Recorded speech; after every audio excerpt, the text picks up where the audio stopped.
अगर आपकी भी घर में बनती है पनीर की सब्जियां तो जरा रुक जाइए और पहले इस रिपोर्ट को पूरा देख लीजिए कि कैसे देश के हर एक कोने में पहुंचा जा रहा है। यह नकली पनीर आपको मौत के घाट भी उतार सकता है। अभी कुछ ही समय पहले उत्तराखंड की राजधानी देहरादून में 400 किलो नकली पनीर पकड़ा गया, जिसे नैनीताल की होटल और रेस्तरां में सप्लाई किया जाना था। अगर आपके भी घर में पनीर बहुत ही इच्छाओं के साथ खाया जाता है तो आज हम आपको इस नकली पनीर से जुड़ी कुछ ऐसे राज की बात बताने वाले हैं। इसे जानना आपके लिए बेहद ही जरूरी है। इस वीडियो को स्टार्ट करते हैं। दोस्तों, आपको बता दें कि भारत में ऐसे कई छोटे छोटे गांव हैं जहां नकली पनीर बनाने का काम चल रहा है। वही हमें नकली पनीर बनाने वाले बताते हैं कि जिसकी जैसी डिमांड होती है उसको वैसी ही लागत वाला पनीर बनाया जाता है। यूपी और हरियाणा से कई इलाके हैं जहां से प्रतिदिन 1000 किलो पनीर इलाकों में भेजा जाता है। आपको बता दें कि वर्ल्ड हेल्थ ऑर्गेनाइजेशन ने भारत को नकली पनीर और दूध जैसी चीजों के लिए अलर्ट भी किया था। इसके अनुसार सरकार अगर दूध की मिलावट को लेकर सख्त कदम नहीं उठाती है तो साल 2025 तक देश के 87% लोग कैंसर जैसी बीमारी के शिकार हो सकते हैं। यह मात्र कुछ पैसों के लिए आपकी और आपके परिवार के साथ इतना बड़ा खेल खेला जा रहा है, जिसे जानकर दोस्तों आप दंग रह जाएंगे। दर्शन नकली पनीर, फाइन टेल, अरारोट, यूरिया और कई ऐसे रसायनों को उसे करके बनाया जा रहा है। क्योंकि दोस्तों खतरे से खाली नहीं है। नकली पनीर क्यों बनाया जाता है, ले इसे भी जानते हैं। आपको बता दें कि भारत दुनिया भर में सबसे ज्यादा दूध का प्रोडक्शन करने वाला देश है।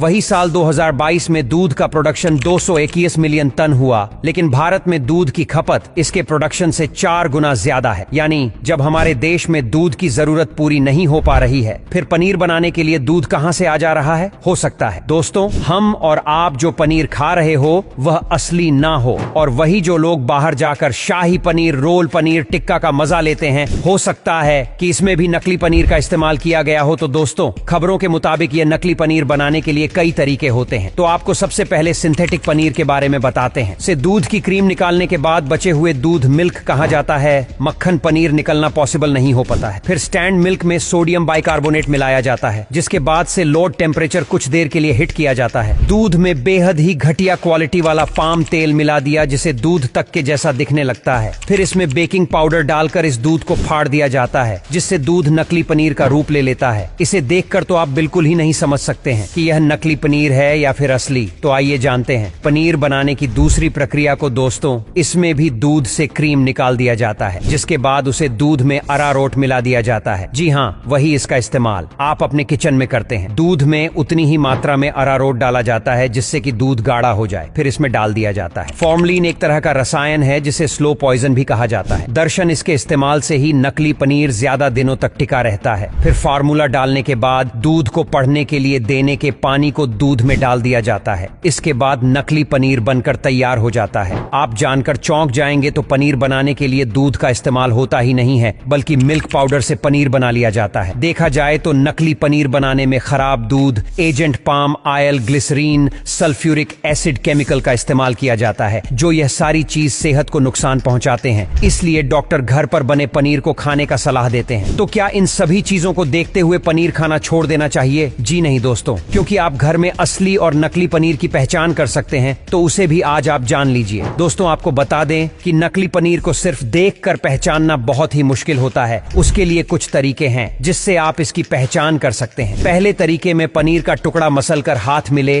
अगर यह टूटकर बिखरे तो समझ लीजिए कि पनीर नकली है। और वही पनीर को पहचानने का दूसरा तरीका यह है कि पनीर का एक टुकड़ा लें और पानी में उबालकर ठंडा कर, जब दोस्तों पानी ठंडा हो जाए तो उसे पर कुछ आयोडीन टिंचर डालें। अगर पनीर का रंग नीला पड़ जाए तो समझ लीजिए कि आपका पनीर नकली है। आज के लिए